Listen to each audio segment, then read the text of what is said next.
I know that the most conservative of all conservative principles is being faithful to the Constitution. And you have to choose in this race between someone who has been faithful to the Constitution, who will be faithful, and Donald Trump, who it's not just us predicting how he will act. We watched what he did after the last election. We watched what he did on January 6th. And so coming to this as someone who's been a lifelong Republican, a lifelong conservative, also as someone who I spent time working overseas before I was elected to Congress, and I've spent time working in countries where people aren't free and where people are struggling for their freedom. And I know how quickly democracies can unravel. And I know that as Americans, we can become accustomed to thinking, well, we don't have to worry about that here.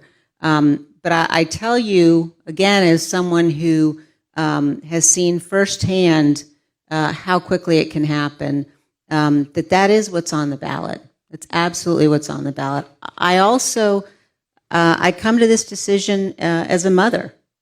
I have 5 children. And there was a moment right after January 6th when my husband and I were having dinner with our 2 youngest, our 2 sons.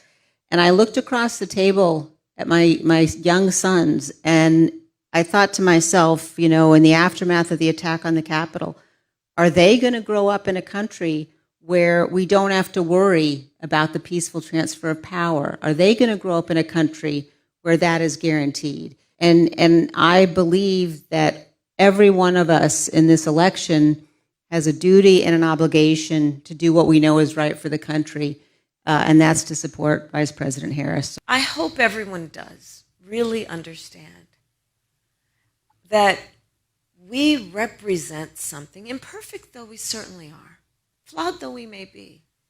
We represent, in terms of our ideals, the basis of our Constitution, we represent a gold standard.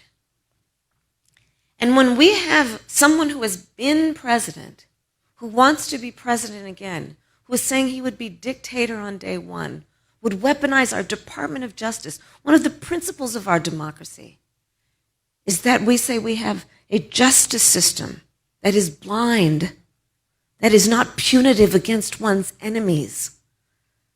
They are watching. So this is about direct impact on the American people, and it most certainly will impact people around the world.